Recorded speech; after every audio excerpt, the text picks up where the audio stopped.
Hey, yo, what's up, guys? I got revolutionary thought on today. My favorite they, them, my favorite Russian, basically they, them, Lenin. You want to introduce yourself? Oh, sure. Yeah. Hello. I'm Revolutionary Thought. I am a YouTuber. I guess I have a TikTok also, but I've been neglecting it somewhat. Yeah. And I make videos. I guess I'm probably most known as being like the Anastasia bitch that makes videos about everything historically wrong with Anastasia and Anastasia the musical. Uh, yeah. Yeah. And you also talk about like your experiences as like sort of like a Russian American and things like that. You try to bring like your Russian culture Yeah. to like an American perspective, which I think is important because the American conception of Russians is not good. Just to put it briefly. Um, No, it's really not. Yeah, so what I really wanted to bring you on here today was just to talk about your most recent videos on Anastasia and how you sort of almost use that as like a backdoor way to teach people about Soviet history in a fun way. Yeah. So, like Yeah. what made you make this video on Anastasia, first of all? Like what inspired you to make these videos, this video series, you could sort of say, since they're two different things. Do you just hate Don Bluth? Do you just hate animation and joy, or like what was it? I just hate it when people have fun. I do get a lot of comments that are like, offended at the entire premise of my video. They're like, of course Anastasia is historically inaccurate. How could you make this video? And it's like, oh, come on, dude. I guess part of it was that Hakeem has this video about Aladdin and how it's racist. Yeah, And I saw that and I was like, I could literally do that with Anastasia. That's a great idea. yeah, because And I was like, I could, oh, sorry, go ahead. yeah, and I could just use it as a vehicle for like talking about Soviet history and being like, hey guys, the Soviet Union was really not as bad as you think. Like it was just a place that people lived in. And it had some really great qualities. And yeah, I mean, they did some bad things, but like, whomst amongst us is perfect. Why do we expect a country to achieve maximum perfection like the day after the revolution? Mhm. Of course, it's not going to happen. So yeah. And yeah, like you said, I also use it to talk about just like being Russian in general and try to debunk some stereotypes about Russians. Like in my latest video, I talk about the term "разъясненная клюква," which is like the Russian term for it's like an idiom in Russian that basically means like ridiculous stereotypes about Russians made by foreigners. So Yeah. things like, oh, like you all play balalaika and you're all secret agents who wear Adidas tracksuits and squat while drinking vodka and smoking a cigarette Yeah. and like with a bear on a unicycle right in the background or Yeah. some shit, right? Yeah, and so yeah, I guess I'm trying to like debunk those stereotypes because apparently that needs to be said. Apparently it needs to be said that like not every single Russian is a KGB agent. Like the amount of actual American adults I've had ask me if I'm a secret agent is ridiculous. That's crazy. Like you are an adult. Why are you why Right. Yeah, no, I think Russians occupy a very strange place within the American ethos, like our consciousness, because you guys are almost white, you're almost Western, but you're not quite. You guys are like in between the Orient and the West. You guys are almost sort of in between our like conceptions of civilized versus uncivilized. And Yeah. like just to give you like a little example of how Russians are even taught in America. When I was in college, community college, the head of our history department was this fucking liberal bastard. Like I hated him, and the way he introduced Russian Yikes. history. I was a communist at the time. I've always been, but I like got a C from his class because I was too openly communist in a couple essays and things like that. But he Yes. he, intro- he introduced Russian history by saying Russia is a very, very cold place that's always been despotic, right? So this led to the czars being despotic. This led to the Soviet Union being despotic and cold and brutal. And this led to Putin being despotic. And I think that is the perfect Jeez. encapsulation of just Western conceptions. The liberal conception of Russia is you guys are this despotic, brutal, cold people. There's nothing in Russia, but also that you guys are part of this continuum, right? Like there is no break in the liberals' mind about Russian history. It's Ivan the Terrible was the same. The czars were the same as the Soviet Union, ideologically, physically, everything. And then the Soviet Union is the same as Putin and Russia, a modern day Russia. Yep, that is exactly what people believe. Yeah, and some people seem to think that like Russia is still communist and that the Soviet Union is still around. Yeah. But that like Putin's just the new figurehead and he's trying to reinvent the Soviet Union because that doesn't go against his interests or something. Comrade Putin, Putin is the new Stalin, things like that. So Yeah, it's insane. it is. It is. I would have hated that class. Oh my god. Yeah, yeah. When was your like first like, could you say like introduction to like how? When did you realize that Russians were viewed so negatively in society, like American society? That's a good question. I feel like it was kind of like a almost lifelong finding out process because like I suspected it, but I think what like a lot of us people who are hated by society for one of our identities or like multiple of our identities tend to do is internalize that hatred and be like, no, like I just suck, but I can be one of the good ones, Yeah, So I almost like started to like hate the fact that I was Russian because of how negatively being Russian was treated. yeah, yeah, Like it was so wild going from a country where I learned like oh, we're going to learn about Russian geography today. Russia is in Eurasia. It's the biggest country in the world. Like just neutral to positive stuff. And then going to another country and everyone's like, "You're Russian. That's terrible. yeah. Are you a spy?" Like literally just all of this stuff based in stereotypes.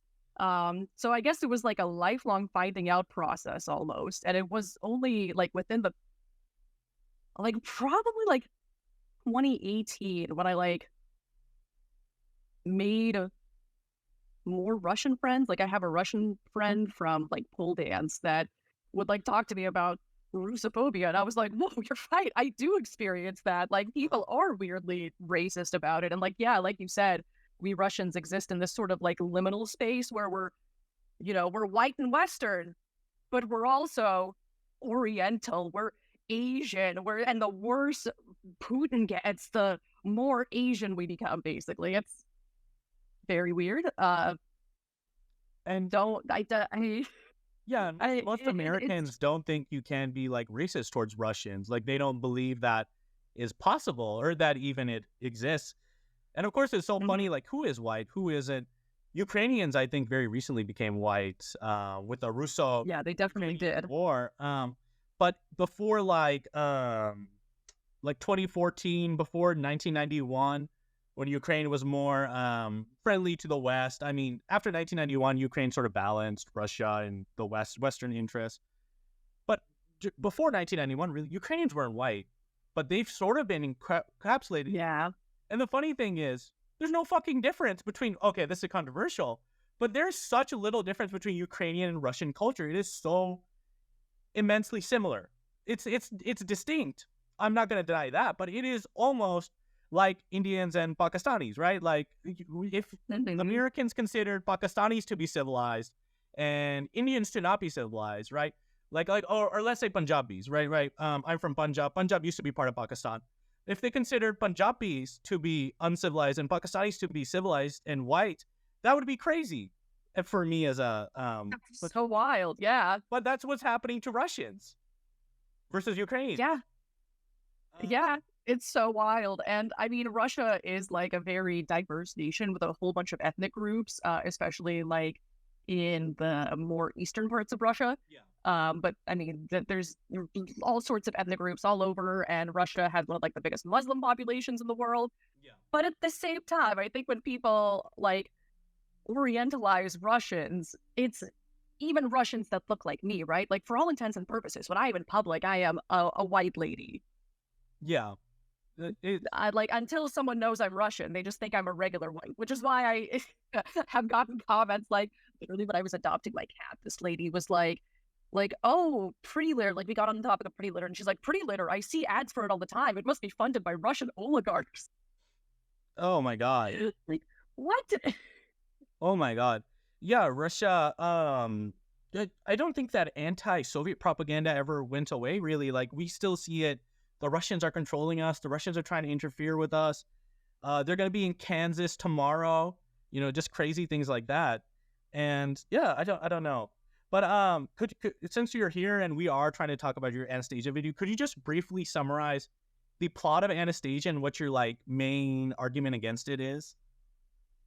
Sure, yeah. So Anastasia, the movie, the 1997 animated musical film, is about it's an alternate history retelling of Anastasia, where Anastasia Romanoff, one of the like Nicholas II's daughters, survived the execution by the Bolsheviks, and she's lost her memory, and she's trying to figure out who she is, and gets roped into this con man scheme who's trying to like basically scam her grandma out of money by finding an Anastasia lookalike.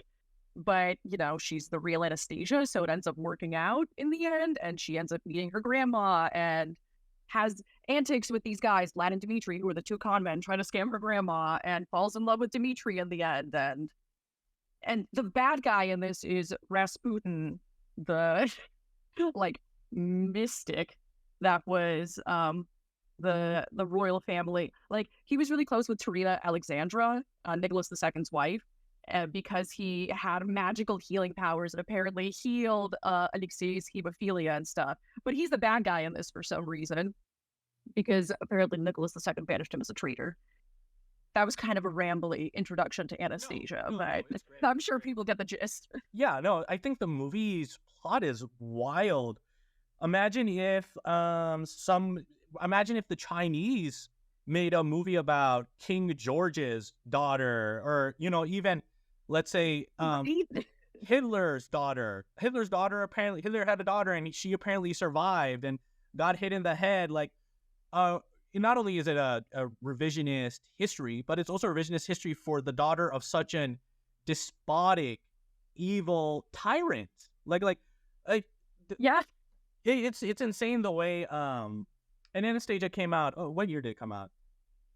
1997. 1997. It came out during a time when the czars were being revived in the public image, right? Like, after the USSR had collapsed, everybody was all like, you know what? The czars are actually okay. The czars are actually victims, and they were canonized into the Orthodox Church.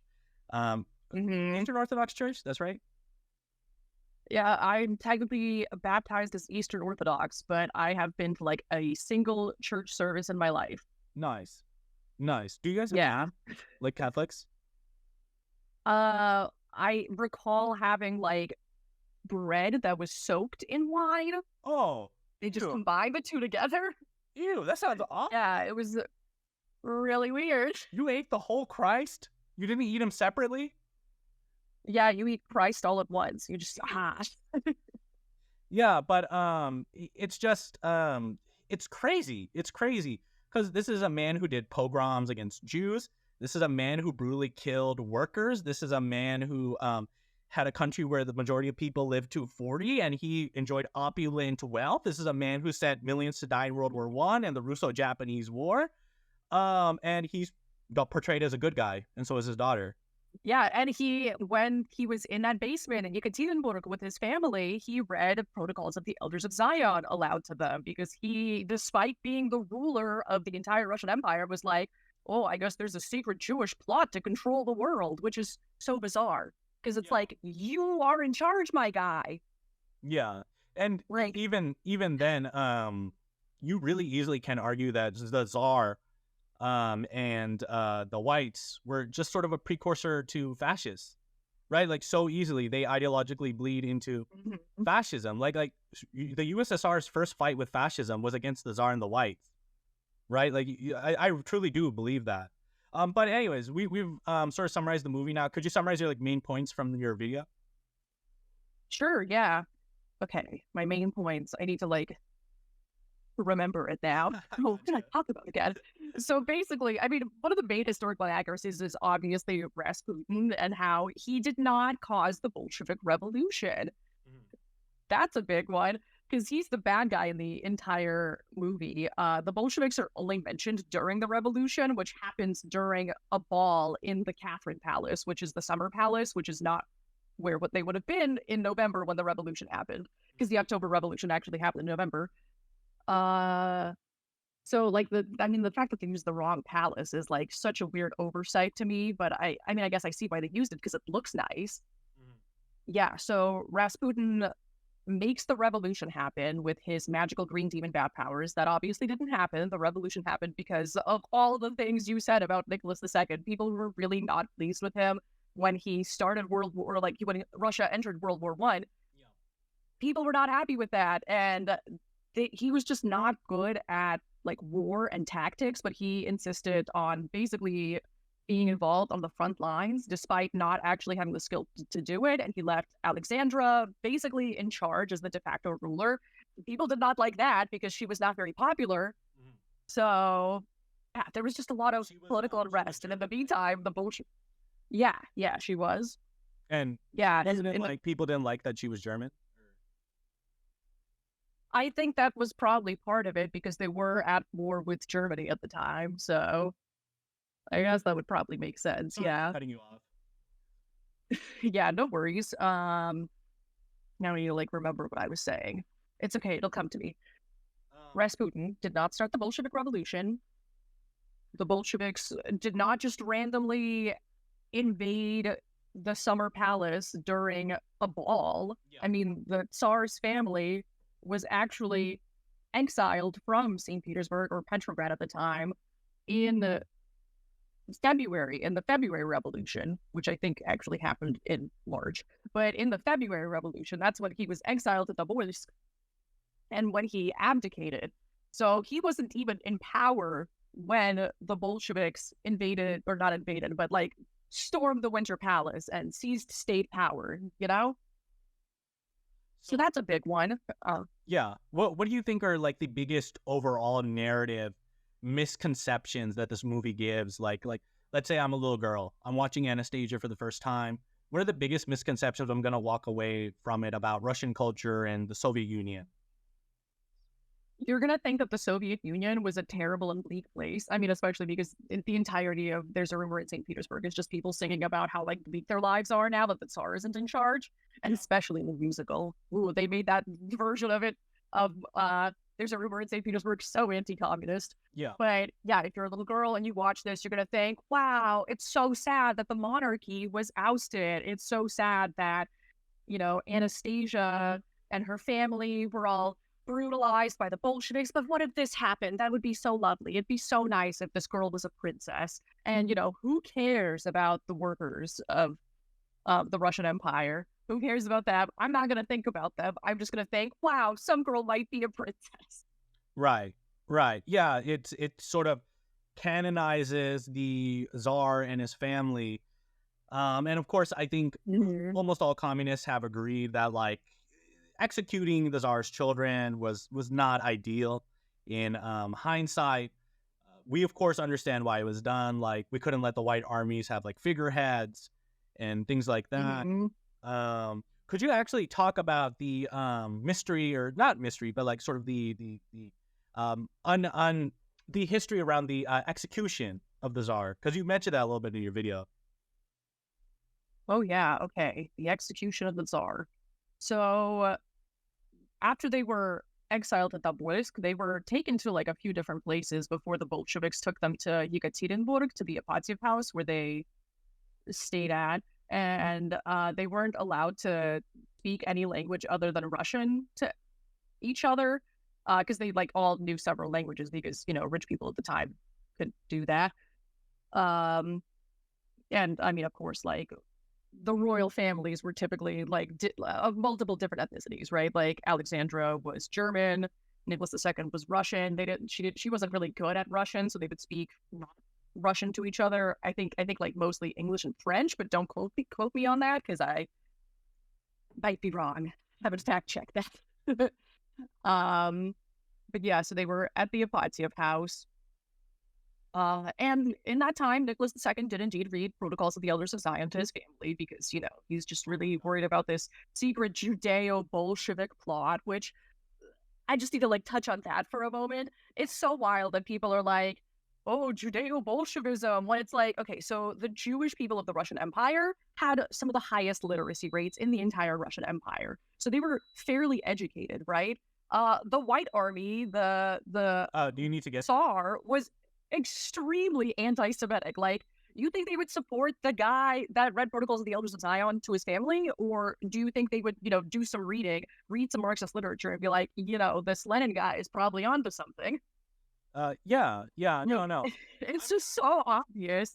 If I'm a Jewish person and I'm oppressed, and then these communists are coming up and saying, "Hey, I can give you a new system where you're not oppressed," of course I'm gonna fucking become a communist. Like, the reason there's so many Jewish communists is because, well, Marx was like ethnically Jewish. He was part of a family that was like sort of like reconquistad and turned Christian, but and of course, people like that were never really trusted, which is so funny.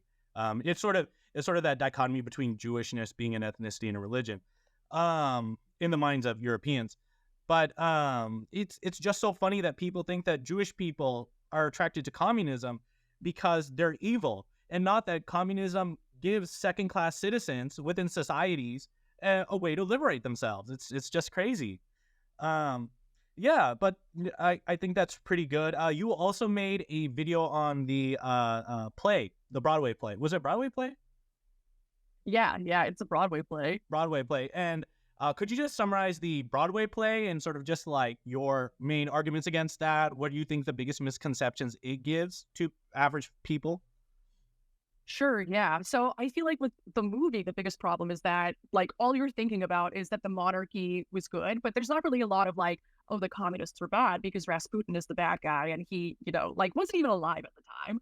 So that's the biggest problem with the movie. With the musical, the biggest problem is that it's extremely anti-communist. So instead of Rasputin, the bad guy is this guy, Gleb Vaganov, who is supposed to be the fictional son of Stepan Vaganov, who was one of the executioners who executed the Romanov family in that cellar in Yekaterinburg.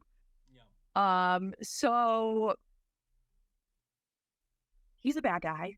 And the entire time, he's just saying based things like, the revolution hears you, comrades. We are creating a fair and compassionate Russia. And we know it's going to be hard, but this way is going to be better. Like, he always talks about how, like the Tsar, like the Romanovs, had everything given to them and they did nothing with it until the Russian people, seized power for themselves. And he's the bad guy. She's terrible, apparently, for all of that. And right, the plot.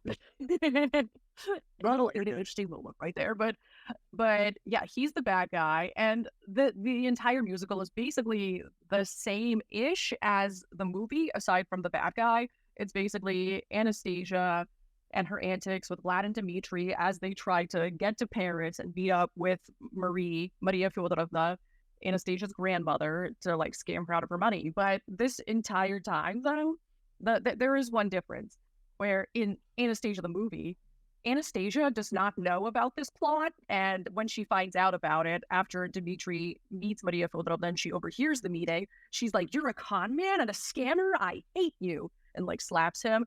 But in the musical, she knows what's going on the entire time, but it's like, oh, but they like actually think I'm Anastasia, because she has all these memories that keep coming to her that are like, well, obviously you're Anastasia, you're being haunted by your family at night. Yeah. That's crazy.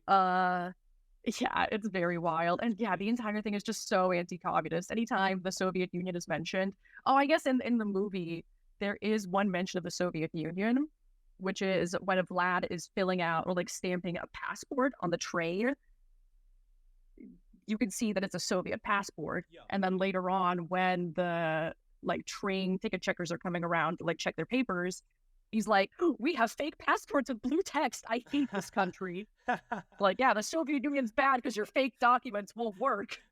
Yeah, so the Soviet Union overall in these movies is like portrayed as like very one note, right? Very despotic, very evil, very authoritarian, very everybody's miserable.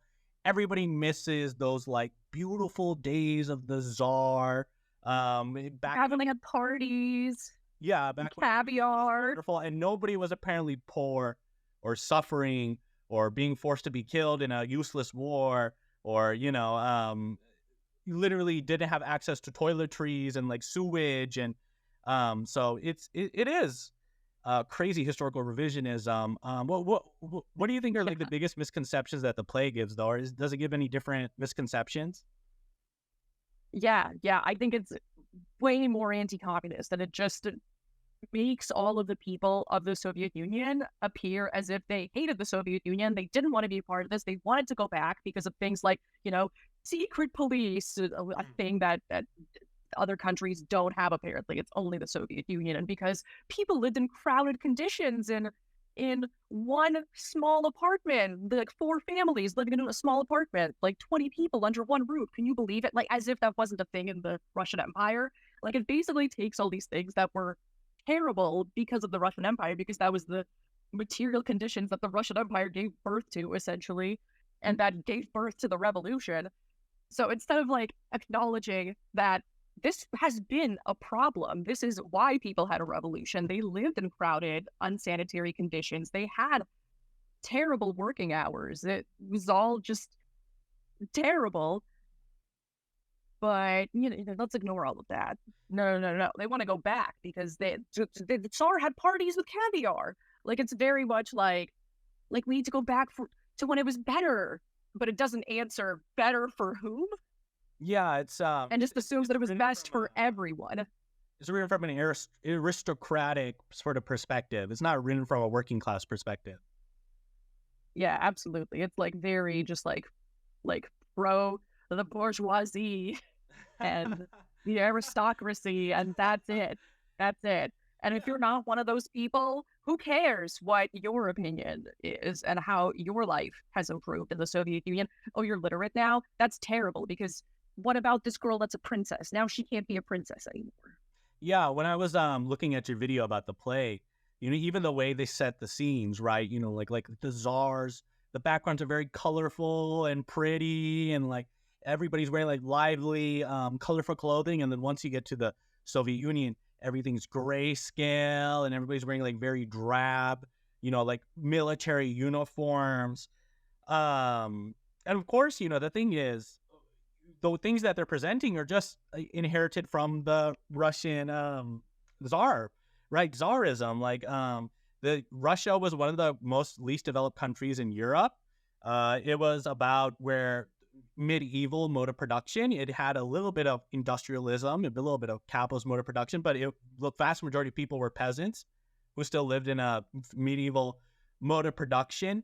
And it was absolutely destroyed by World War I. It was absolutely destroyed by the Civil War, where, I've seen some historians, communist historians, of course, I read them, describe it as almost like a Holocaust. Like 60% of Petrograd died in this brutal white civil war against the whites.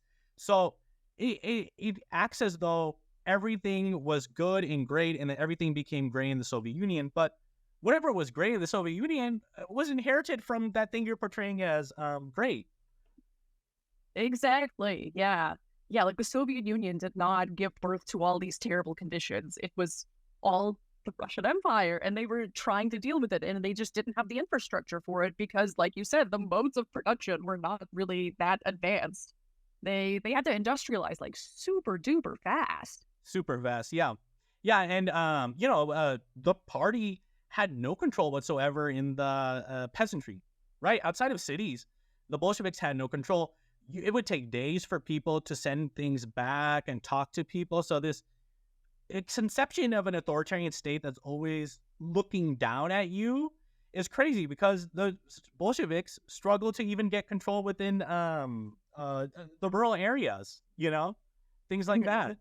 But why do you think Soviet history and just like Russian history in general is just presented so badly in Western media? I think part of it is I was watching a Richard Wolff interview, I think with like Lex Friedman of all people, and he mentioned that like since 1917, the US's foreign policy has always been basically about weakening Russia and making sure that like the Soviet Union and like communism can't gain power. And I mean, they're still doing that today. But even though Russia's not even communist anymore, so I think it's like a base and superstructure thing also. I mean, as is everything, right? Like, because we live in a under a capitalist mode of production, Yeah. like the entire superstructure and ideology that arises from that is one that supports capitalism.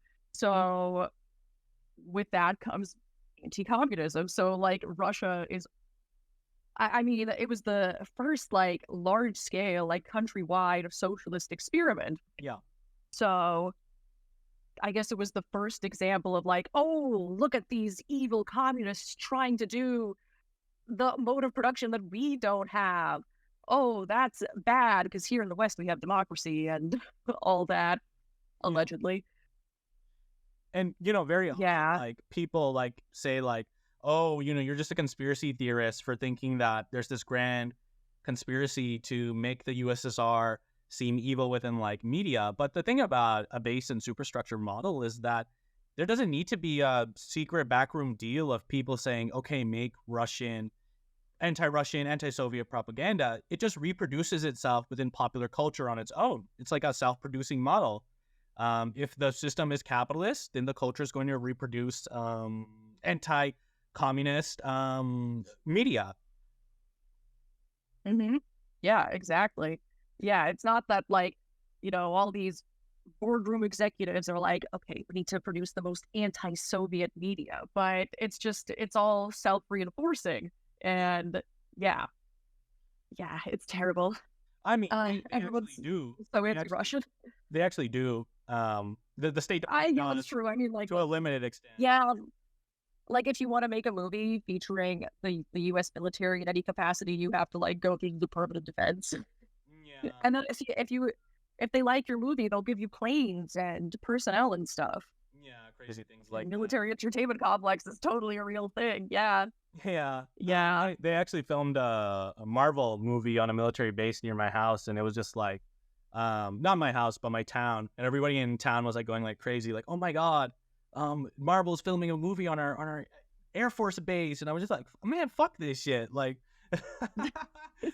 Yeah, like First of all, the movie cringe. Yeah. I'm not gonna say which movie it is, so people can figure it out. But in another one of your videos, you talk about how capitalism ruined your country being Russia in this case.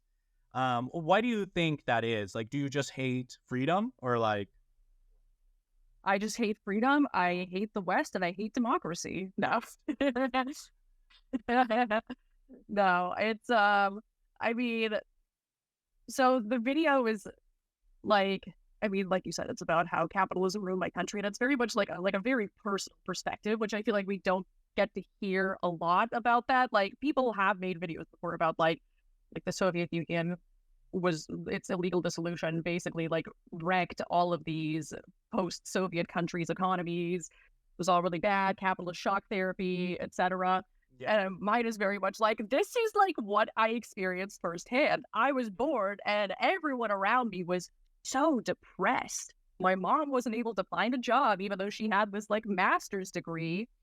And like I know someone who has a master's in engineering and whose first job ever was working as a street sweeper after the illegal dissolution of the Soviet Union, because there were just no jobs available for women engineers.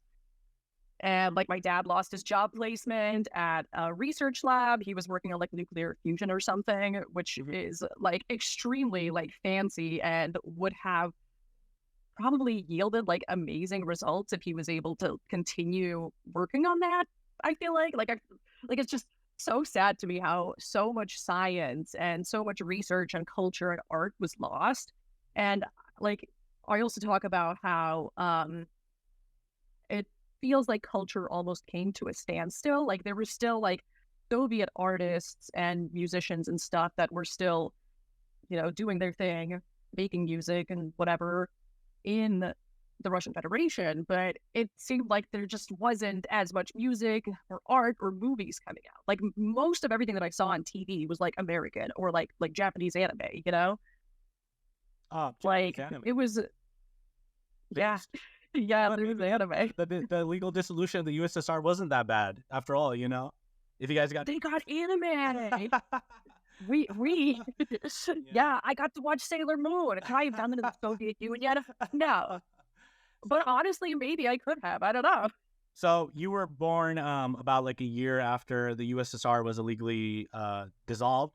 So your like earliest experiences are sort of in this like the fallout of the USSR and all that. Yeah, just being dropped into it, Dropped into dropped into that. that economic collapse. And like what we can't undermine is like, yeah, not only did we lose, as you said, science, so much scientific progress, artistic progress, cultural progress, but the vast human toll that was taken by shock therapy, millions of Hmm. Russians dying in the cold winter streets, kicked out of their houses. Um, it is truly one of the greatest anti-democratic repressions in peacetime, right? Like one of the greatest economic Yeah, downturns and repressions of people in peacetime. It yeah, and like largest drop in life expectancy for men like ever in peacetime, I believe. in peacetime. Like, yeah, It is just yeah, insane. gnarly. And what's even more Yeah, insane is how just undemocratic the dissolution of the USSR was. It really was a couple bureaucrats, a couple opportunists within the party, really just opening the door in for obviously the fact that they were allowed to get to general secretary of the CCCP and the Politburos already showed a deep ideological rot within the party. But it was just them opening up the door for shock therapy against the popular will of the Russian people. Did you mention yeah, referendum? Um, I did. Yeah, like the 1991 could referendum you go over where, that just for what anyone was it, who's like unfamiliar? 70? Yeah, so in 1991, there was a referendum. Hold on, I need to like look up the exact wording of it. 1991 Soviet referendum. Oh, why? Hold on. 1991 Soviet referendum. So the referendum basically said, do you consider it necessary to preserve the union of Soviet socialist republics as a renewed federation of equal sovereign republics in which the rights and freedoms of a person of any nationality will be fully guaranteed? And 77.85% of people voted yes, which means 22.15% voted no. So, like, over three quarters of the Soviet Union was basically like, yeah, that sounds great. We would like to, keep the Soviet Union as a renewed federation of equal sovereign republics. Not even presidential candidates can get that much popular support these days.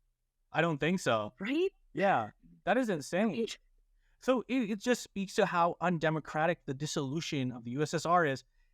And of course, it's led to almost every single geopolitical tragedy that has happened afterwards. From this ongoing conflict in Palestine to the invasions in the Middle East, it truly is, I think, in my opinion, one of the greatest tragedies of mankind. Shock there. Yeah. Yeah. It really was. Yeah, and there's just so much like geopolitical garbage that's going on because of it. Like Armenia and Azerbaijan used to be part of the Soviet Union, and now they're Fighting. embroiled in a conflict. Russia and Ukraine Mhm. is obviously a thing that's happening, and that's terrible in its own right. And yeah, and like you said, Israel. Yeah, actually, in like I think 1976, there was a UN referendum. I need to look this up too. Yeah. UN, but it basically established Zionism as a form of racism, and of course, it was all the socialist nations at the time, including like the GDR and like all the Soviet Union nations, so like Soviet Ukraine, Soviet Russia, voting that yes, Zionism is a form of racism. So it's like, oh well, no wonder the U.S. did the most to try to destabilize these nations, like how the GDR was basically annexed into Germany. Okay, I need to find this now. Yeah, the loss of the Soviet UN. Union wasn't only, even if you don't like the Soviet Union personally, the loss of the Soviet Union was the loss of the greatest ideological counter hegemon to American imperialism and America's unipolar grip on the world, right? after America, after the Soviet Union was illegally dissolved, America has gotten the world that it wants, basically. This is what America always dreamed of doing, what we are currently living through. These genocides, this slavery, these falling wages and insane inflations, these migrant crises, right? This is what America always dreamed of doing, and we are living in its wildest wet dreams today. The Soviet Union was the only thing keeping America from doing that.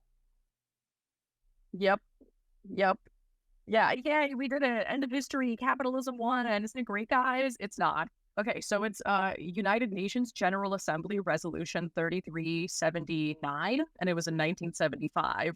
Yeah. And yeah, so 72 countries were in favor, 32 abstained, and 35 were against. And if you literally like look at the like the it's like the opposite of the America Freedom Burger Institute Index. You know what I'm talking about? Where like Russia and Africa and all those countries are always in red because they are very not freedom. And then like all the Western countries and Australia and Europe is all green because very freedom. It's like the opposite of that. Where those countries are where the the non-freedom countries are green because they were like, yes, Zionism is racism. Yeah. So yeah, no wonder like capitalists don't like socialists. Yeah. And of course, we cannot understate like the Soviet Union's immense aid to liberation struggles all over the world, right? Like if there was a liberation struggle in some place in the world that was standing up to a tyrannical capitalist government, a tyrannical colonialist government, a tyrannical dictatorship, the Soviet Union was usually there supporting them in their right to self-determination, true self-determination over neocolonialism. And of course, you'd have things like the Soviets fighting with the Chinese because of the Sino-Soviet split, like in shit, I forget how to pronounce it. Eritrea? The country. Eritrea? Yeah, the country below Ethiopia. I think it's Eritrea. Eritrea. My pronunciations are terrible. But, of course they would fight. But the fact of the matter is, the Soviet Union, even if you believe that it was this evil, whatever, created this amazing ideological counter-hegemon to the unipolar ideology of liberal capitalism, imperialism, right? At the very least, it talked the talk, right? It talked the talk. Even if you don't believe it, walk the walk, which I think me and you are inclined to do. Yeah. I feel like it walked the walk in some ways and then did not in some other ways because I like putting things into practice is messy, I feel like, especially when you don't even have an example of actually existing socialism before this. Yeah, we should. Like, I guess there was the Paris Commune, but like... Yeah. We should be critical. We should be. But the fact that it talked the talk, the fact that it said, get your fucking hands off of these imperialized countries. Get your fucking hands off of Nicaragua. Get your fucking hands off of Cuba. Get your fucking hands out of South Africa. Get your fucking hands out of Afghanistan. Get your fucking hands out of... Like, the fact that it talked the talk still was an immense help to the people of the global South. My mother was raised in India in the 70s. The way she viewed the Russians was she loved the Russians, right? She loved the Russians with all her heart. The Russians were the ones fighting for freedom. And then when I grew up... Finally someone likes us.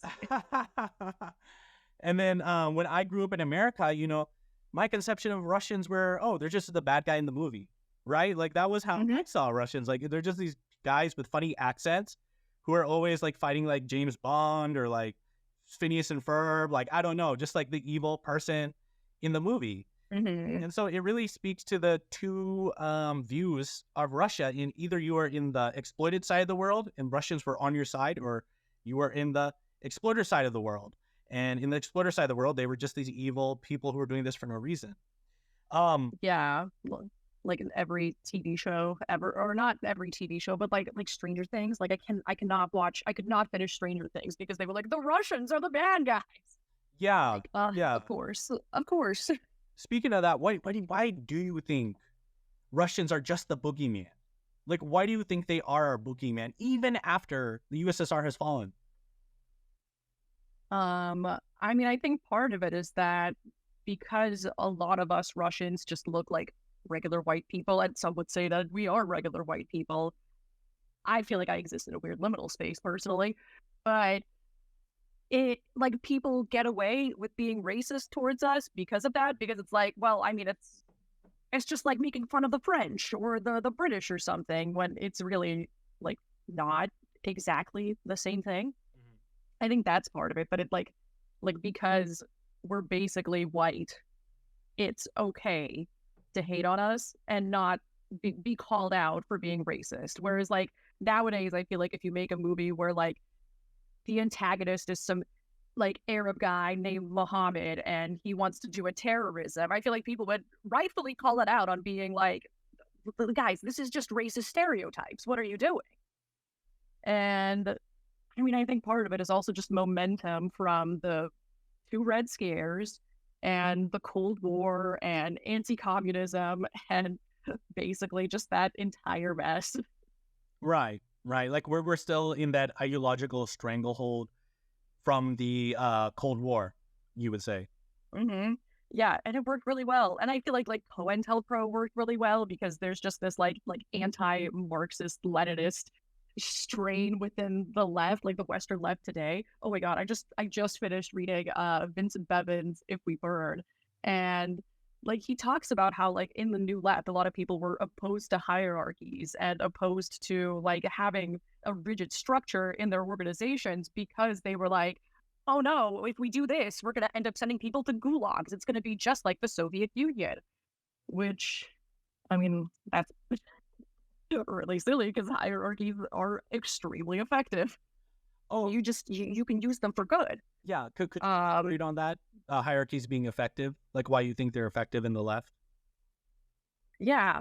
So part of it is that if you have like a protest movement, let's say, and this book is about like the mass protest decade, like 2010 to like 2020, essentially.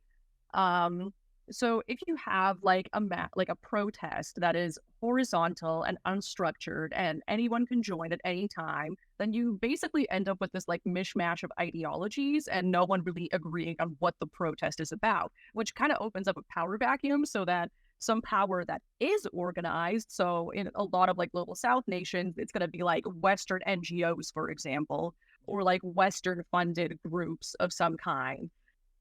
Those groups that are more well structured will just end up seizing power in that power vacuum. They'll be like, oh, well, I guess people are saying no to the government, so I'll swoop in. And that's what happened, like in Egypt and in Tunisia and in Ukraine, even. Like the Maidan protests, there were leftists and like communists and anarchists there at first, but then it obviously got co-opted by the Nazis, Yeah. the like Ukrainian fascists that I like swooped in and were like, you know, we want to have the power back. think they left the door open for Azov basically to come in. hmm Yeah. Yep. Mao had this great sort of formula for why Marxist Leninism is a science, right? And what differentiates Marxist Leninism from idealism, right? Because we as Marxist Leninists are a materialistic, dialectical, historical, materialistic ideology. That's what really separates us from the utopian, socialist, things like that.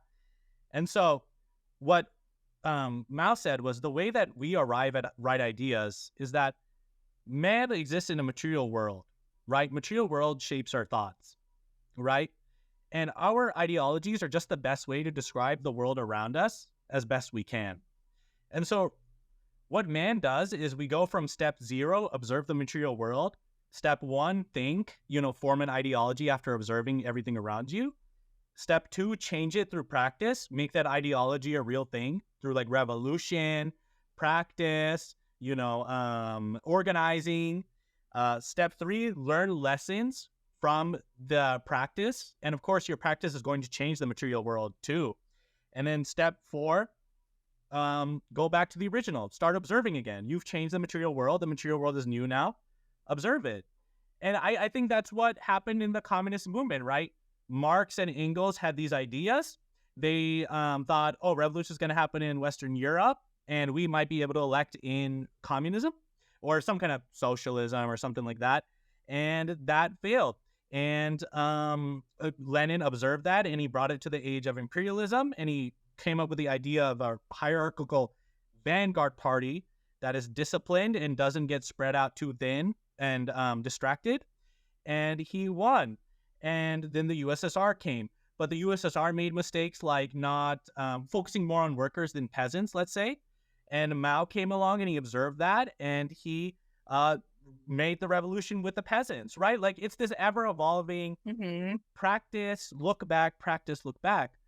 I think what our modern day left does is they don't want to look back. They simply, Not at all. no, they simply just observe the material world, idealize, but it never goes to practice because their idealizing doesn't describe the material world. Yeah, exactly. Like in the book, he also talks about how like just having the correct ideas is not enough. And like I feel like I always say that like the point of reading theory is to do stuff. It's not to just be like, oh, I've read all of Capital and now I understand political economy perfectly. Like, no, you need to go out there and do things that reflect your ideology and put it into practice. And yeah, basically all those things that Mao said. Man, he was a smart guy. I feel like he was onto something.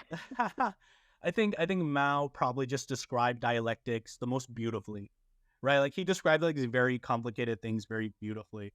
But yeah, I think like our modern day leftist movement doesn't want to learn about the lessons from the Soviet Union. They just want to disregard the whole experiment. Yeah, absolutely. Because they're like, well, it was repressive. They sent people to gulags. It's terrible. Oh, but they don't, necessarily ask what kind of people are being sent to gulags. And like, yes, some people during some of the purges were, faced unfair executions, unfair repression, unfair whatever. Like, yeah, they made mistakes. That's the point. We need to look back and see what the mistakes are because otherwise we're going to do it again.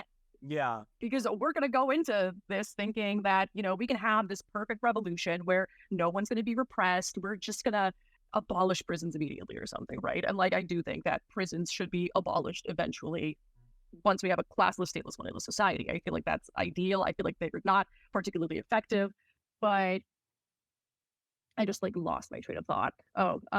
You can't just put it into practice perfectly immediately. You need to learn. You need that trial and error. And if you disregard the trial and error of the past, you're going to make those same mistakes over and over again. Yeah. Yeah. And even if they do like try to draw lessons from the USSR, it's usually the wrong lessons, right? Like, don't do a disciplined vanguard party. Let's do a horizontal organizing that gets distracted, that allows wreckers in really easily, that gets easily crushed by a vertically organized enemy. If they do learn lessons, it's usually the wrong lessons. Do you think they're just like, not that? Yeah. Do you think the way Anastasia and presents the USSR, and how media presents the USSR and just Russia in general shapes how our left movements, anarchist movements, things like that, view the USSR? I think absolutely. Like, I think a lot of people don't realize just how much everything that they absorb, everything they like encounter and experience changes their brain like permanently. Like literally every encounter you have changes your brain, right? I mean, it's all dialectical. Like, you go into a situation, you change the situation, and the situation changes you. You watch a piece of media, and the piece of media will change you, even if you understand that, like, this seems like propaganda. But the thing is, if you don't have like a counter to that propaganda, if you learn the wrong thing, but you don't know what the right thing is, you're just going to default to that thing. So like believing the wrong thing that you already know because it's easier for your brain. It's the path of least resistance. And I think a lot of people do that. Like, they probably see these representations of the Soviet Union as this like bleak, dreary place full of spies and secret police that'll just snatch you up on the streets into an unmarked van, which doesn't happen in our great freedom eagle burger nation at all, right? Yeah, it does.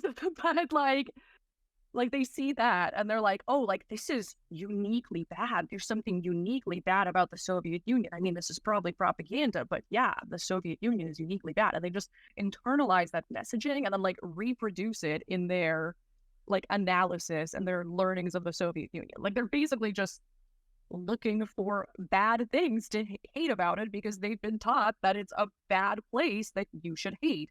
And that if you don't hate it, you're like this terrible person that wants to send everyone to the gulag. Yeah, yeah, and of course, there were many egregious errors about the Soviet Union, but I think it's not that there weren't any people who it's not that there weren't any people who weren't treated horribly by the Soviet Union. Of course there were. Was that we never hear about people who had amazing experiences in the Soviet Union. They're never Mm-hmm. mainstream. We never hear about people who had moderate experiences in the Soviet Union. They're never mainstream. It's only the people who had Yep. the absolute worst experience in the Soviet Union that ever get any airtime, that ever get any mainstream representation and promotion. Like dissidents. Yeah, like everyone always is like, read the Gulag Archipelago, like read Solzhenitsyn or whatever his name is. Like this guy was like a right-wing monarchist. Like, of course, like US media would present this guy as the correct guy to learn about the Soviet Union from, even though like the Gulag Archipelago is like effectively fiction. Like I think his wife came out and was like, yeah, this isn't like real, bro. So I believe he yeah, was like dissident. arrested and sent to the Gulag for distributing Nazi propaganda or leaflets. Scholitz. Ah, Schol. I do not take that with a grain of salt. I'll need to double check that, but I believe he was arrested for spreading Nazi propaganda. I believe it. Or like, yeah, no, I totally believe it. I mean, especially if he was like a pro-monarchist, because there's so much overlap. Like I say in my most recent Anastasia video, the like mammoth of a video that's like 53 minutes. But I like mentioned that I was looking up like a list of anti-communist organizations in the United States, and the first one on that list is the All-Russian Fascist Organization, which is a group of white emigres, and their symbol is like a white swastika Yeah. with like the Russian imperial tricolor flag colors. Yeah. And The like these these Nazi collaborators are the people who shape our views of Soviet history in the mainstream in the West, pretty much. Yep. Yep. Yeah, it's gnarly. Yeah, Ukrainian Nazis in Canada. Are there any other notable anti-Russian or Soviet groups that you found in your research? Let me think. Can't like think of anything off the top of my head. Oh, but I did just remember one thing about like why, like another reason why people are so anti-Soviet. And I think part of that is the conflation of communism with fascism, with the label of totalitarianism.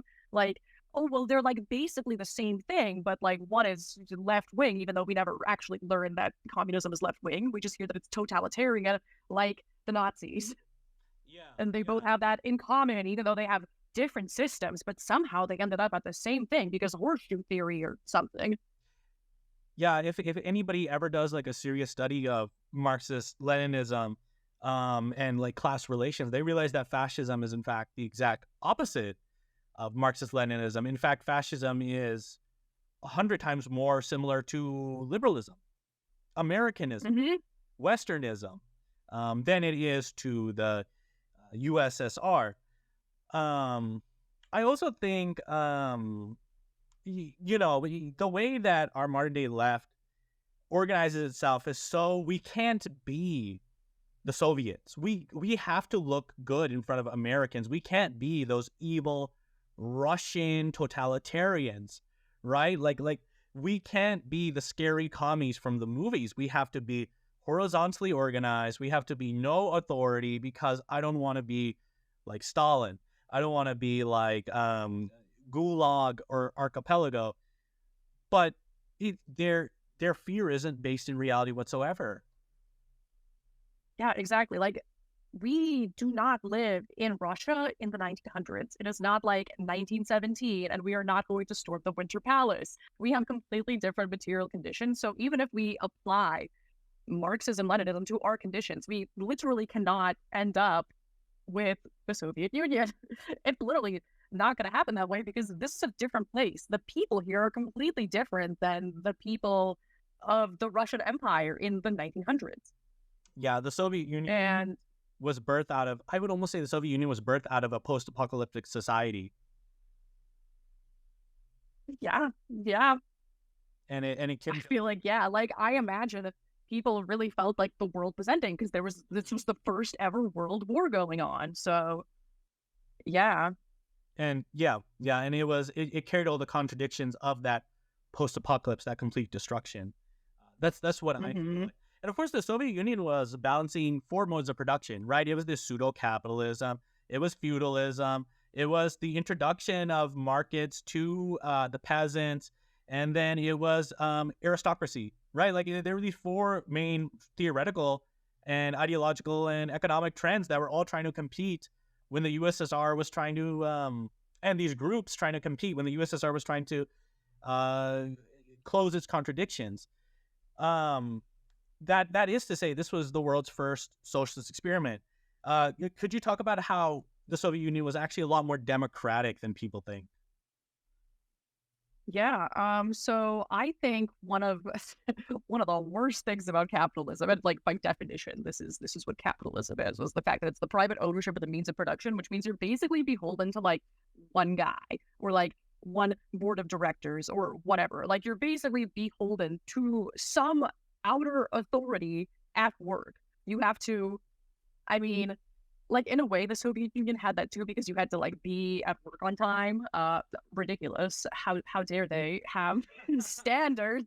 No, but like you literally are beholden to some guy. The company that you work at is beholden to. I literally went to like a work lunch yesterday, and we were just talking smack about the CEO and how like he just could not make any decisions. And I was just like over here thinking like we literally collectively could have run this company better. We could have made better choices if we were just allowed to vote. Like but you're basically beholden to a single person who tells you what to do and tells you what your job is, and you have basically no influence over that. And your job can just randomly take certain benefits or rights away if they want to. Like my old workplace made it so that they like took like 3 days of PTO and then gave us two floating holidays. So we lost a day of PTO effectively. And they could just do that. That's Whereas insane. like in somewhere like the Soviet Union, that wouldn't happen because workers were able to, you know, work together to effectively vote on and figure out how they wanted the workplace to be run, which like is just not really a thing in capitalist nations. Although I know that some capitalist nations like France, they have a much better work life balance than we do Mhm. here in the U.S. Yeah, But it was yeah, so yeah, it was a proletarian democracy. Like people were able to elect their managers, decide what went on in the workplace, and of course there were. yeah, you could fire a bad leader. You could be like, this manager sucks. Get him out of here. Yeah, it was almost topsy-turvy to America. In America, workers are absolutely afraid of getting fired, and the boss has almost complete immunity. In the Soviet Union, you had to try really, really hard to fire somebody.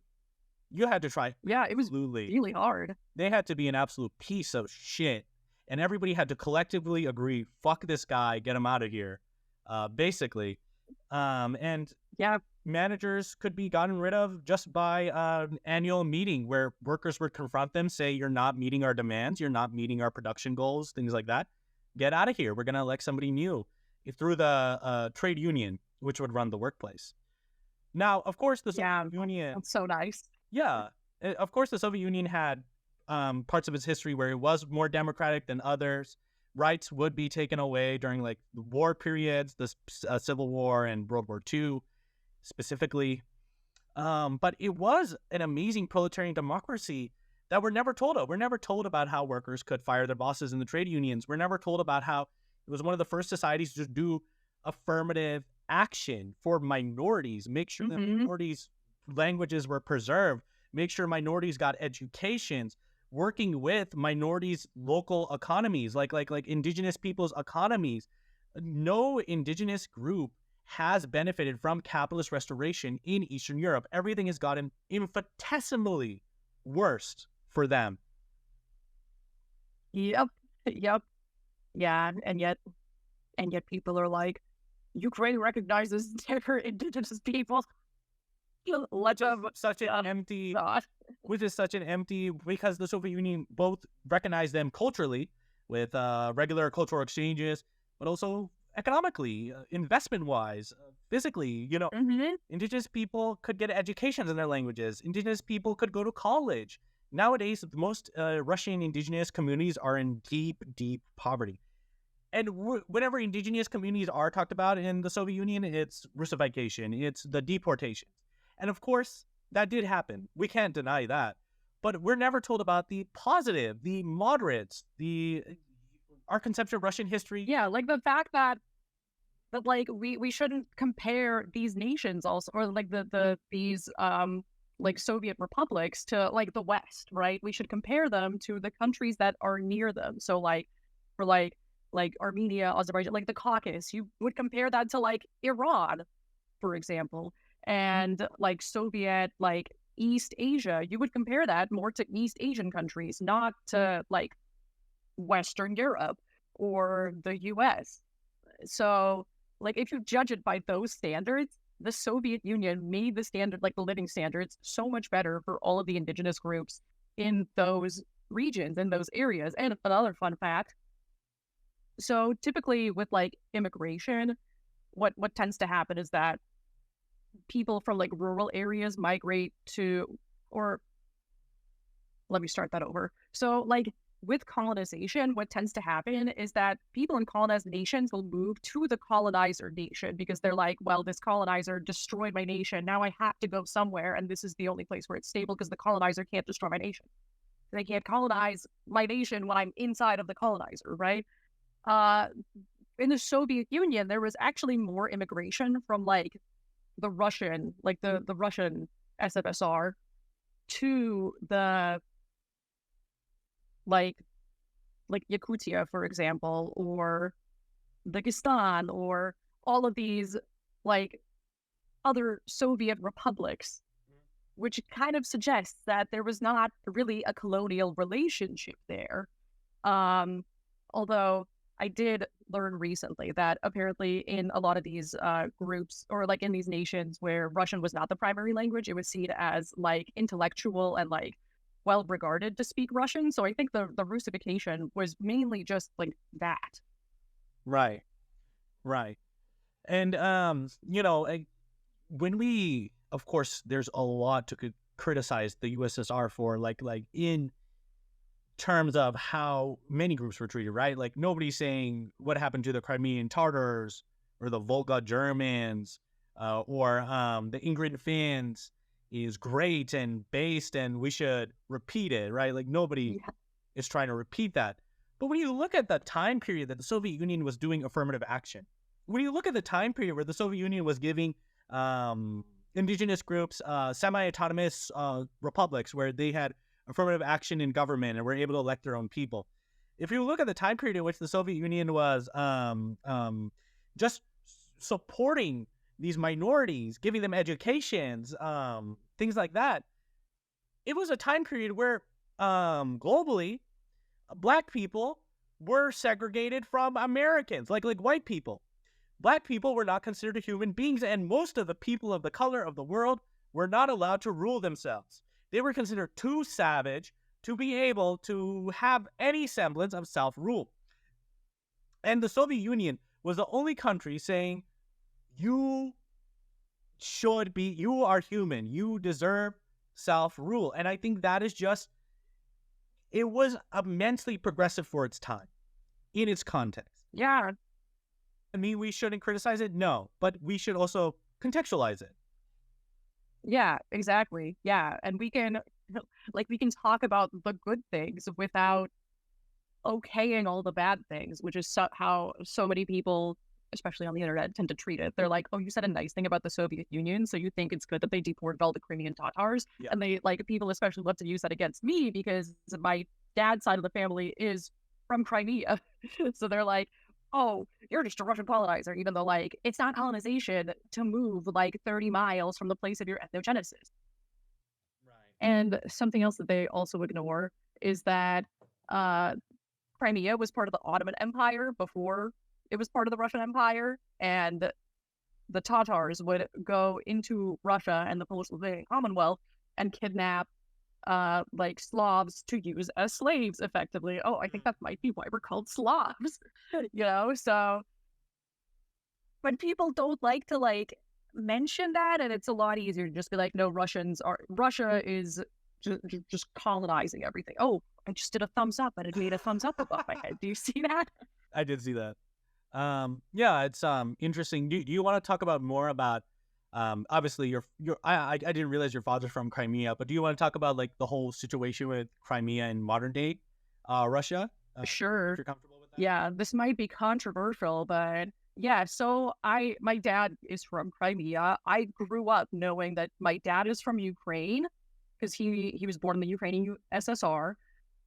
He studied Ukrainian in school because that's what the Soviet Union did. If you were in a republic that was not the Russian Republic, you had to like learn the native language of that republic. Authoritarian. And I know, right? How dare they? My dad actually hated this, but he's kind of a weirdo. I mean, that's my white army heritage, right? That's my white army stock, and it was occupied by the white army during like a part of the Civil War. So, yeah, that's that side of the family. That's my kulak stock. I'm part kulak and part peasant farmer. And you became Marxist Leninist. You're the perfect synthesis. That's what we call synthesis. You know. I did it. Yeah, but continue. Yeah. So so I grew up basically knowing that like my dad is Russian, our family is Russian, but by some administrative like through some weird administrative like border changes, he's from Ukraine. Despite like no one in my family speaks Ukrainian, we're all just Russian speakers. And when I've been to Crimea, I have not spoken Ukrainian to anyone. No one's tried to speak Ukrainian to me. Um, Everyone there pretty much speaks Russian. In Simferopol, the capital, which is where my grandparents live, um, there's like all the street signs are in Russian. When I would turn on TV, it would be automatically in Russian, though there were some Ukrainian channels. I mean, automatically in Russian. Like the channel my grandparents left it on is Russian, then, is what that means. But there were Ukrainian channels, but it was primarily Russian. So and in 2014, when the referendum happened, my grandma was like, and my grandma and grandpa were like, everyone's so happy. Like, we're finally part of Russia. This is great. And like, to me, this was like, oh, like, this is the day that they've been, uh, let me look up the exact wording. Yeah, just But it basically, it's not familiar. yeah. Um, So let me summarize really quick. Crimea was Ottoman territory. It was full of Crimeans. They would regularly kidnap Slavs. That's how a lot of Slavs got there as slaves. And then it's a very closely culturally connected to Russia. After 1991, it became part of Ukraine. And then it became part of Ukraine in 1954 because Khrushchev gave it from Russia to the Ukrainian SSR. Okay. So it was Russia when my like grandparents were born. Okay, so it went from But by the time my dad was born, it was already Ukraine. Okay. So it was part of Ukraine. And after independence in 2014, they had a referendum to join Russia because they felt more culturally similar to Russians. Well, yeah, because a lot of the people living there are Russians. Like, I mean, it's a lot of people like my family that have just been there and the border changed and then they stayed. Okay. Because they were like, well, it doesn't matter to me because it's all the same country. But then after the Soviet Union was illegally dissolved, it became part of Ukraine. So, or I mean, it was already part of Ukraine, but it like, officially became a separate country from Russia. Okay, so the referendum in 2014, there were two choices to choose from on the ballot. Voters were able to choose only one of these. The choices reflected the following stances. Yeah. Choice 1. Do you support the reunification of Crimea with Russia with all the rights of a federal subject of the Russian Federation? Choice 2. Do you support the restoration of the Constitution of the Republic of Crimea in 1992 and the status of the Crimea as a part of Ukraine? So the options were basically become part of Russia or restore the Constitution of 1992 and keep Crimea as part of Ukraine, but like basically with more autonomy. I think that Constitution gave them more autonomy, I believe. And the Russians in Crimea have been there for hundreds of years, is what you're saying. Basically, yeah. Like a lot of people like to say that like Stalin deported the Crimean Tatars and then replaced them with Russians, but actually the percentage of Ukrainians living there went up. The percentage of Russians didn't really go up. Like there were more Russians just because the population increased, but but it's like you know they were replaced with Ukrainians too, right? Like Okay. So and obviously like could you just like expand on that a little? What did that process look like? Deportation of Crimeans and then a Crimean population increased. How did that happen? so and now I need to like look at the Crimea demographics. I need to like look at it to Yeah. basically like the population of like Crimean Tatars decreased. So in like 1785, when it was part of Russia already, it was 84% Crimean Tatars, and then in 1897 it was 35%, and then by 1926 it was 21% because there were just more Russians moving there, Okay. and the deportation I believe was in around like the 1940s. It would have been the 40s. Yeah. Um, yeah, Because yeah. Let me just yeah, a lot of the deportations happened 1944. because of fears of Nazi collaboration. What year was it? Exactly. Yeah, and it was 1944. 1944. So then in like 1979, like there were Crimean Tatars living in Crimea again, but they were 0.2% of the population. But in 1959, okay, so 1939, before the deportation, Russians were 49.6% of the population, Tatars were 19.4, and Ukrainians were 13.7. Then Russians became 71.4% of the population, so it did actually increase. So I was wrong earlier. So the percentage of Russians did increase, but so did the percentage of literally like Ukrainians also. So it went from 13.7 to 22.3% Ukrainians, which is like quite a bit. And then So you can almost say that Ukrainians have, like, if we're going to say that the Russians colonized it, you can almost say that Ukrainians have colonized it just as much. you can say that, yeah, like we all did because we're not Crimean Tatars. Yeah. So going But back that's to not that, really how colonization works. yeah, going back to the 2014 referendum, how does that vote turn out, and then what does that cause? Okay, let me look at the actual numbers. Yeah, I got you. Okay, so 80.42% of registered voters voted to join the Russian Federation as a federal subject of Russia. Yeah. 2.09% voted to restore the 1992 Constitution and become part of Ukraine, which to me makes a lot of sense. And like basically always made sense. Like in 2014, I was kind of a shit lib, to be honest. So when my grandma told me that like we were all so happy, everyone celebrating the streets, I was like, hey, clutch my pearls. You want to be part of Russia? That's terrible. Right. This is back when I was like also Russophobic and was like, oh, Russia is just this like evil, terrible entity. And I have to strive to be one of the good ones to be accepted amongst white society, you know? It doesn't work. It doesn't work. Don't be racist against yourself, guys. It's bad for you. every minority or immigrant has to go through that experience, I think.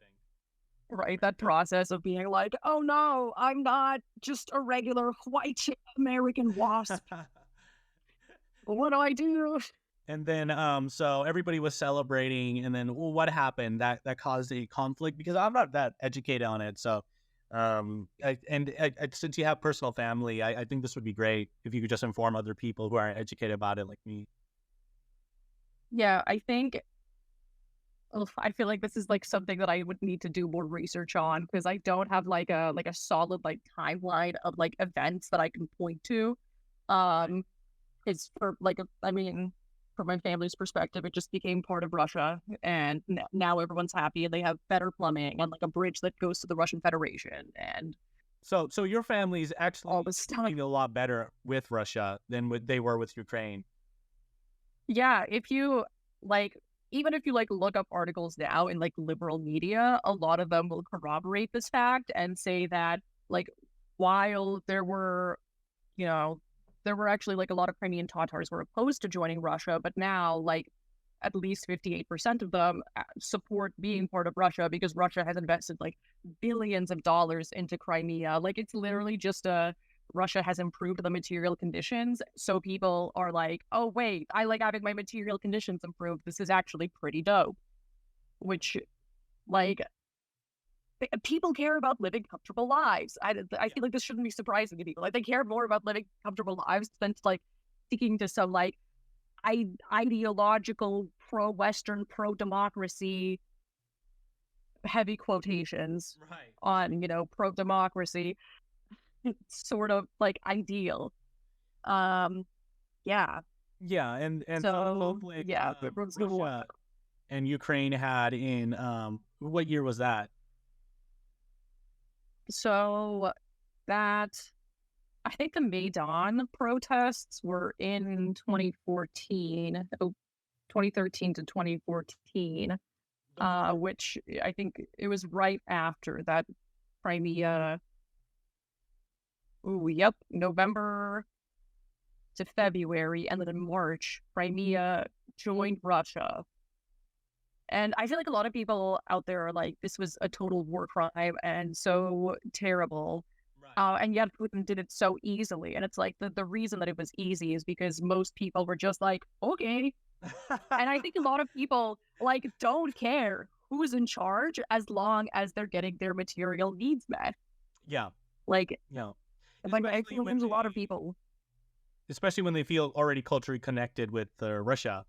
Do, Yeah, and especially when Ukraine was making it harder to like be a Russian in public places, like they effectively made it so that if you are speaking Russian in a like if you are talking to someone in a professional setting, Mm. you can't speak to them in Russian unless they specifically request it, which like isn't, the most like terrible draconian authoritarian law, but it obviously is terrible for people who do not speak Ukrainian, Right, which is a lot of the Russians that live in Crimea. right. That is pretty crazy. Do you still have family in Crimea? Do they love it there? Are they happy? Yeah, my grandma lives there. I feel like, I mean, she pretty sure she thinks she's better off. Right. Like I assume she's probably like in the like majority of people that live there. And I've also seen like literal blogs from people walking around and saying like, I didn't know it could be this good for me. Like I didn't know we could have all these like new parks and like new things. Right. You know, like I think people are happy about it, and people don't like to hear that because they don't like to hear good things about Russia. Yeah. Even though, like, I'm not even saying like Russia's the best. I'm saying Russia is improving people's material conditions actively, so people are supporting it there Yeah. because of it. Yeah. So Crimea is so often like the Crimea conflict between Russia and Ukraine so often just presented to us as just an invasion of Ukraine.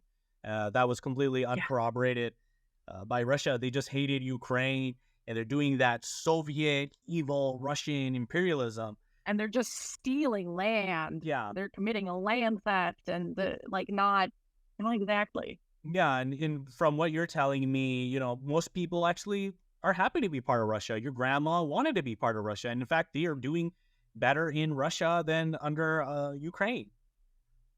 Yeah, that seems to be like the general consensus among people. Like, I'm sure there's people that are like, no, I hate being part of Russia. And like, I actually like talked to a guy that like moved to this area that I live in recently from Crimea. Um, Probably because he was not down with it being Russia. And like, my mom has, I have family on my mom's side where like there's like two parents. They were like, yeah, this is great. We're part of Russia. But their daughter was like, I don't want to live in Russia, and then left for Ukraine. Okay. So, like, there's obviously a mixture of opinions, but the vast majority do support being part of Russia. I mean, it's like how in the Soviet Union, there was a mixture of opinions. There were people that were like, this is the worst. I hate this. But the vast majority were like, this is pretty good. This is making my life better. Yeah, and we only hear the bad. Um, Hmm. so just wrapping this up, like as a Russian American, why do you think it's so important to just tell a counter history of the East, Russia, Eastern Europe? Like, why do you think these counter histories to our mainstream narratives is just so important to you? I think it basically relates to what I touched on earlier, which is that when you learn a piece of propaganda, and even if you know that it's propaganda, if you don't learn the counter narrative to that, you're just going to default to believing that piece of propaganda. You just might think like maybe it's not quite as intense as what I learned, but it was still pretty bad. Like maybe it wasn't as bad as it's portrayed in media, but of course the Soviet Union was still bad. It was still not democratic. It was still totalitarian, 1984, George Orwell, all that junk. So I think just like, I don't know, like putting new nodes in people's brains and connecting, like severing those connections of like Soviet Union equals bad. Maybe not as bad as I've learned, but it's still probably bad. Maybe making people think, oh, maybe it wasn't so bad. It was just a place that had problems, of course. It wasn't perfect, but people overall liked it and they were doing some really great things.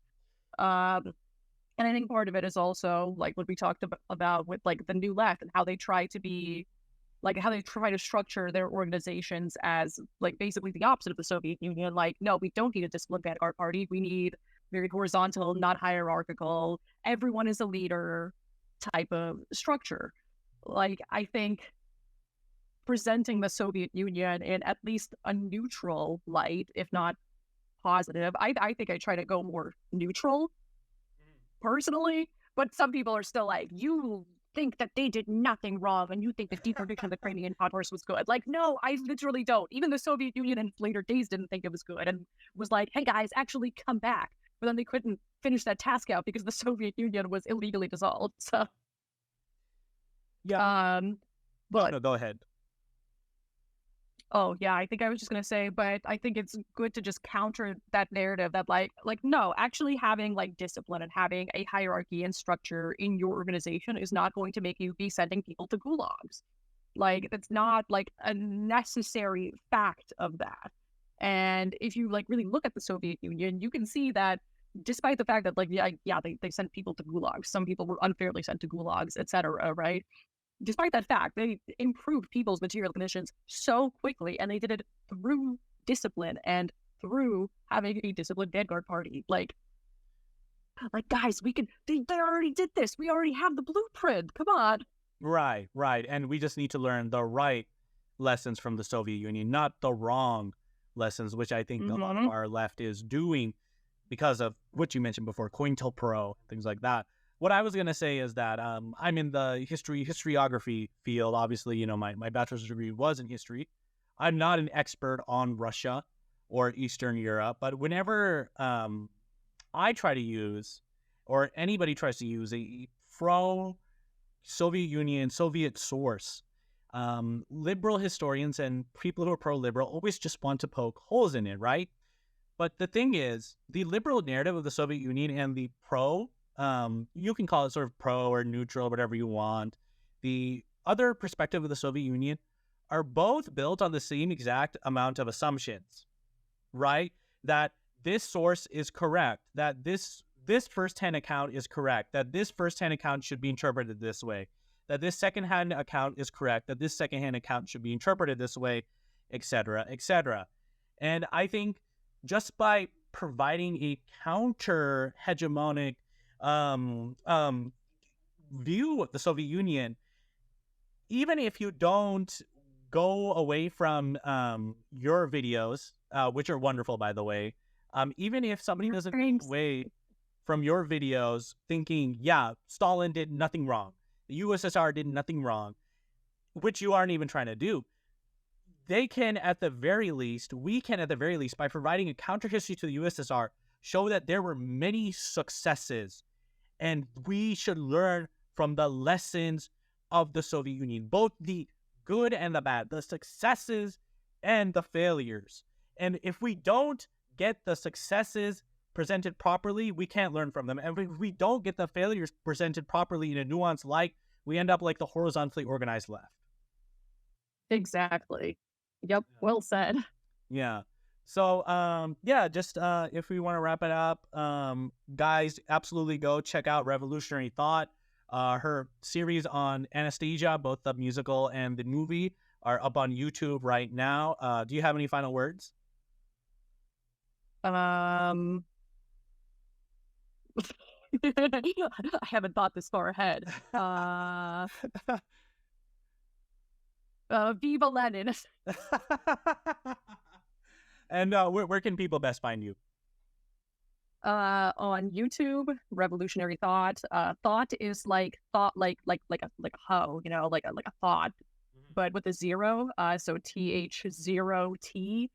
And I also have a TikTok, but like I said, I've been neglecting it a little bit. I have an Instagram, the same deal, mostly just on YouTube. I also have a Patreon, which is also Revolutionary Thought. Basically, Revolutionary Thought anywhere that you can find me.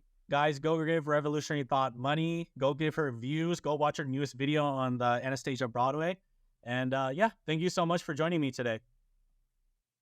Thank you. This has been great. This has been. Bye-bye. Bye.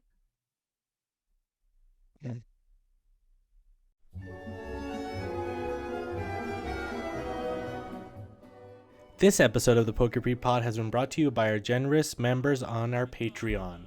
If you'd like to become one of them, go to patreon.com/thepokepreetpod. Thank you.